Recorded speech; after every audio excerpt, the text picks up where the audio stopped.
नमस्कार। आप सभी का स्वागत है किस्से और कहानियों में।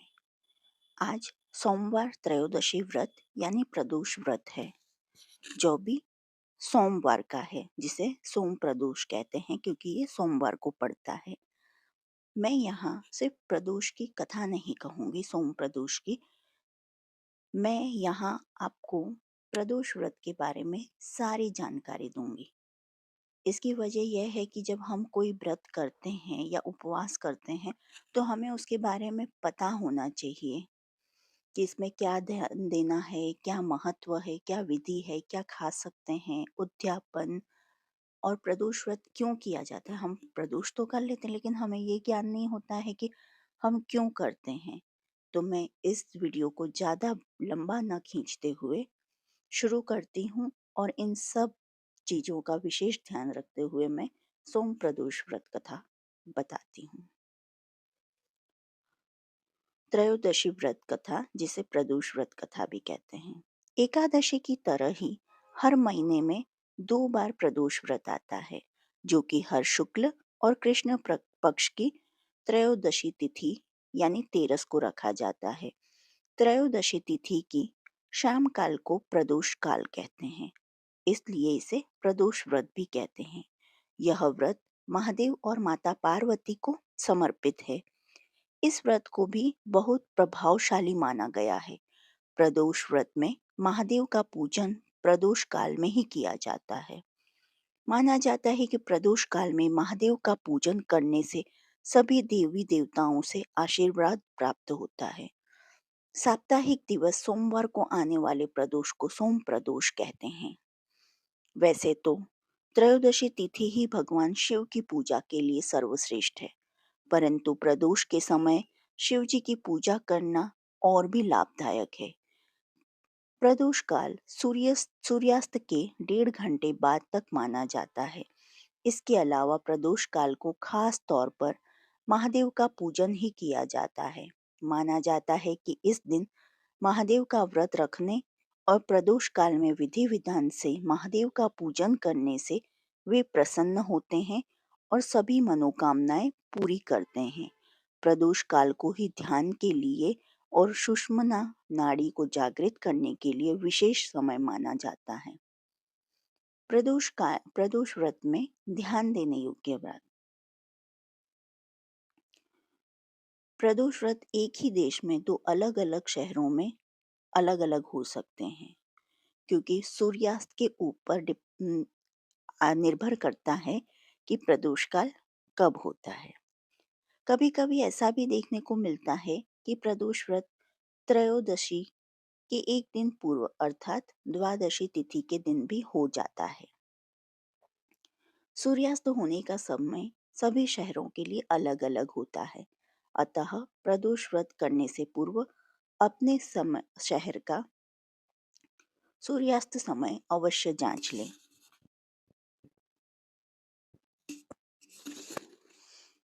त्रयोदशी व्रत का महत्व।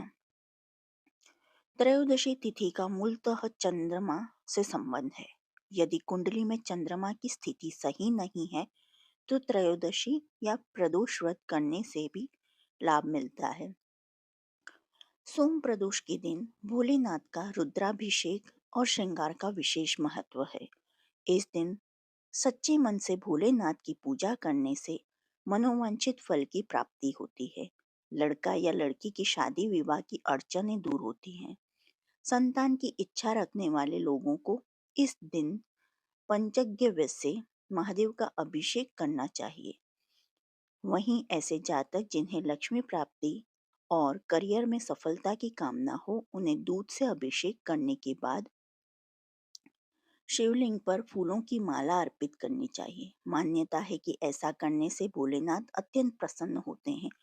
अलग अलग वारों के अनुसार प्रदोष व्रत के लाभ प्राप्त होते हैं। ये सोमवार की कथा है, इसलिए मैं सोमवार के बारे में बताऊंगी। सोमवार के दिन त्रयोदशी पड़ने पर किया जाने वाला व्रत आरोग्य प्रदान करता है और इंसान की सभी इच्छाओं की पूर्ति होती है। प्रदोष व्रत की विधि। प्रदोष व्रत करने के लिए मनुष्य को त्रयोदशी के दिन प्रातः सूर्योदय से पूर्व उठना चाहिए। नित्य कर्मों से निवृत्त होकर भगवान श्री भोलेनाथ का स्मरण करें। इस व्रत में आहार नहीं लिया जाता है। पूरे दिन इस उपवास रखने के बाद सूर्यास्त के 1 घंटे पहले स्नान आदि कर श्वेत वस्त्र धारण किए जाते हैं। पूजन स्थल को गंगा जल या स्वच्छ जल से शुद्ध करने के बाद गाय के गोबर से लीप कर मंडप तैयार किया जाता है और इस मंडप में 5 रंगों का उपयोग करते हुए रंगोली बनाई जाती है। प्रदोष व्रत की आराधना करने के लिए कुशा के आसन का प्रयोग किया जाता है।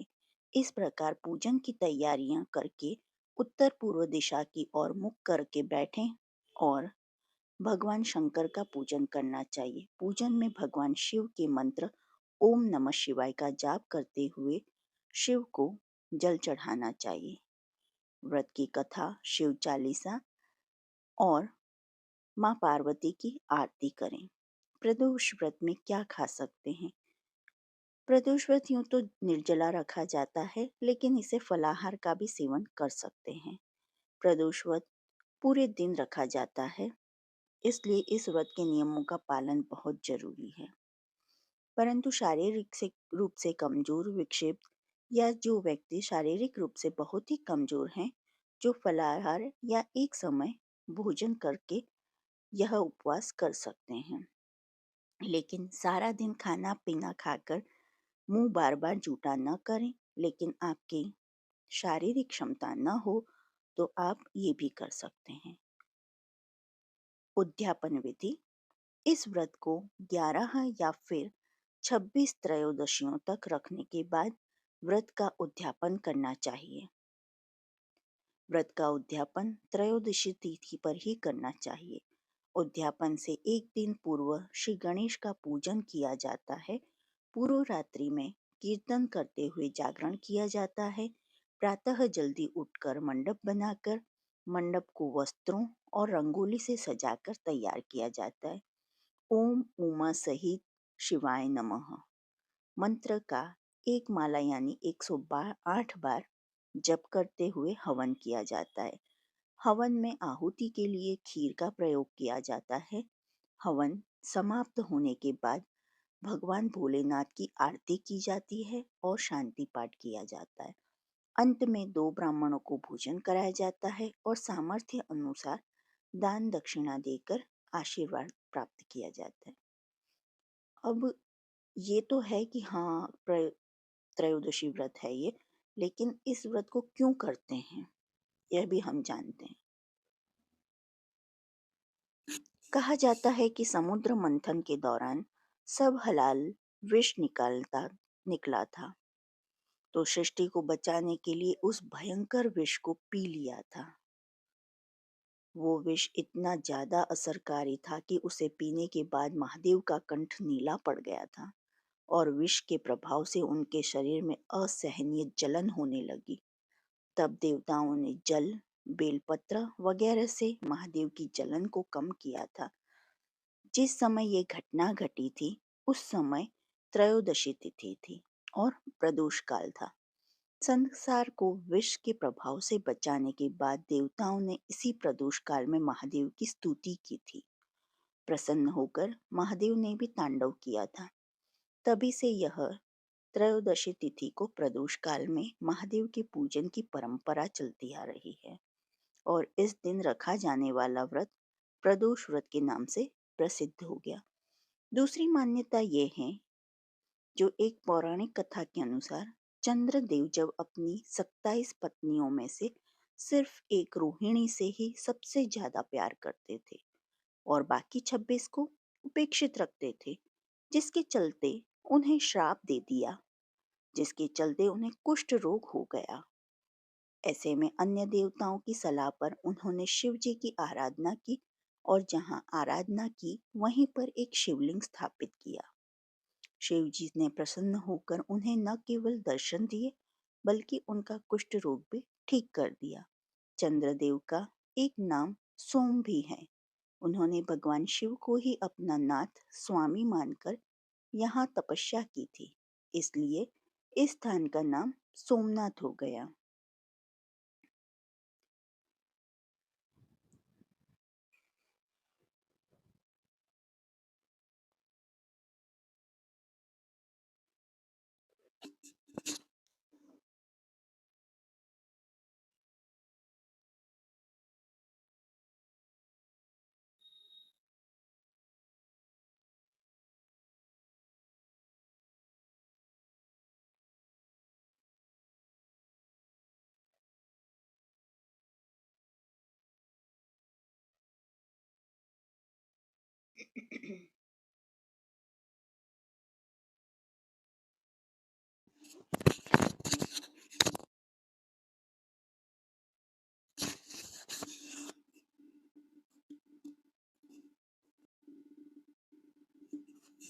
सोम प्रदोष व्रत कथा अब हम शुरू करते हैं।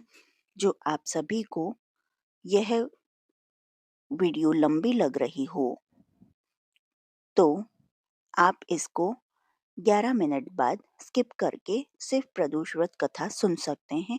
और जो आपको सारी जानकारी के साथ यह कथा सुननी हो तो आप पूरी वीडियो भी सुन सकते हैं। सूत जी बोले कि हे ऋषिवरों, अब मैं सोम त्रयोदशी व्रत का महात्म्य वर्णन करता हूँ। इस व्रत के करने से शिव पार्वती प्रसन्न होते हैं। प्रातः स्नान आदि कर शुद्ध पवित्र हो शिव पार्वती का ध्यान करके पूजन करें और अर्घ्य दें। ओम नमः शिवाय इस मंत्र का 108 बार जाप करें, फिर स्तुति करें। हे दयालु, आप मेरी रक्षा कीजिए।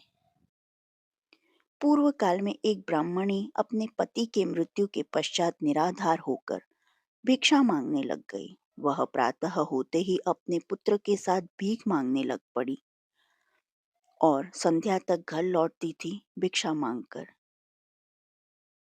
वह स्वयं व पुत्र का पेट पालती थी भिक्षा मांगकर ही। एक दिन ब्राह्मणी घर लौट रही थी, तब उसे एक लड़का घायल अवस्था में करहाता हुआ मिला। ब्राह्मणी दयावश उसे अपने घर ले आई।